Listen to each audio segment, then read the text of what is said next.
तो ये बात वक्त पर वाजिब और वक्त पत्थर पर मोहर साबित हुई। मैं अब आपसे अफ्तार के फौरी बाद मुल्तमिस होऊंगा और अफ्तार के बाद हमारी आपसे मुलाकात होगी।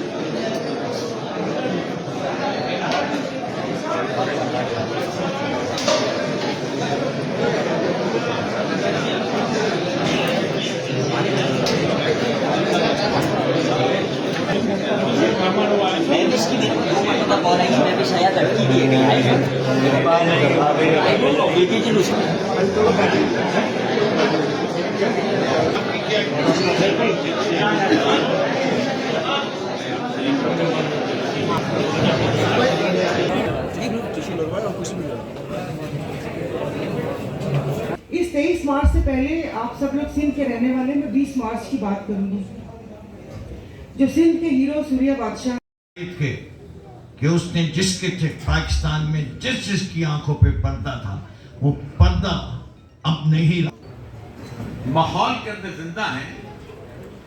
ये माहौल पूरी इंसानियत पर मुसल्लत किया गया है और इंसानियत जितनी इस वक्त कर्ब का शामिल कर आज से जब उसे जो के हालात के बारे में तो सब कहते हैं, ये बताएं कि इससे निकला कैसे जाए, इसके लिए कोई सजेशन? देखिए, निकलने के लिए तो मैं आपको अभी भी बताया कि 8 फरवरी को कौम ने एक बहसियत मजमूई एफर्ट कर दी। इसी तरह निकलते हैं तो खुद रियासत की ताकत को कर्ब करती है, लेकिन एक वक्त आता है कि लोग जो है फिर चारों तरफ से निकलते हैं। फिर बलूचिस्तान की सूरत हाल देख लें, सिंध के अंदर सूरत हाल देख, वो फिर रियासत के कंट्रोल में नहीं रहता।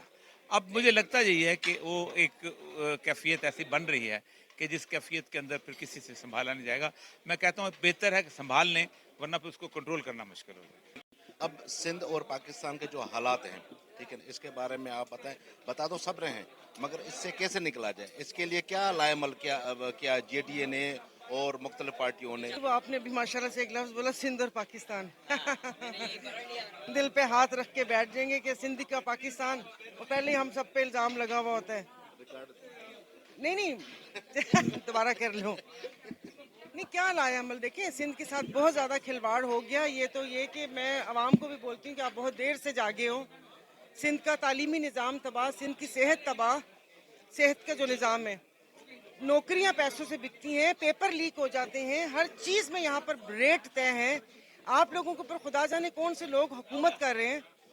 अब वो कहते हैं कि आहिस्ता आहिस्ता सब चीज़ें, भले वो सांगड़ की गैस हो, थर का कोयला हो, जब चला गया पानी की बारी, उन्होंने कहा कि अच्छा उस पहले पे नहीं बोले, उस पे भी नहीं बोले, शायद पानी पे भी ना बोलेंगे। तो देखिए, हालात ये बड़ों को सोचना चाहिए। हालांकि ये जो एहतजाज हो रहे, जिन लोगों ने जाके इफ्तिताह किया था, कोई पैगाम आया? उन्होंने कैसे कर लिया इफ्तिताह? मुझे तो ये बात समझ नहीं आ रही। जो मरियम साहिबा के साथ जाकर इफ्तिताह हुआ था, कैसे? सिंध का पानी सिंध के स्टेक होल्डर को नहीं पता, सिंध की आवाम को नहीं पता, ऐसे कैसे? ये तो वही बात हुई ना कि दश्त तो दश्त, सहरा भी ना छोड़े तुमने। उसको भी आबाद करने के लिए हमारा पानी होगा। सिंध यूनाइटेड पार्टी के जो प्रेसिडेंट है जैन शाह वहाँ पर गए थे केनाल पर। अब जो दूसरी पार्टियां वो कह रहे हैं सब झूठ है, फेक है, इसके बारे में आप क्या कहेंगे? इसमें कितनी सदाकत है?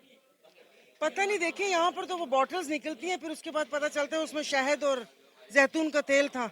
हम तो उस मुल्क में रहते हैं। बाकी फेक क्या, सब टीवी के ऊपर चल रहा है, सब दिख रहे हैं। वो बड़े वजीर कहते हैं कि वो मॉडल था। मैं कह रही हूँ कि शायद क्या वो कोई हाउसिंग स्कीम थी जिसका वो फ्लैट का मॉडल बना के रखा हुआ था। अरबों रुपए की मशीनें पड़ी हुई हैं। एहसन इकबाल ने वो जो इनका वो एक्निक का इजलास वो हुआ था, उसमें कितने अरब रुपए, 211 अरब या 241 थे, वो मुख्तस भी हो गए। और बंदा पूछे तो फिर चीफ साहब ने इफ्तिताह किस चीज का किया है?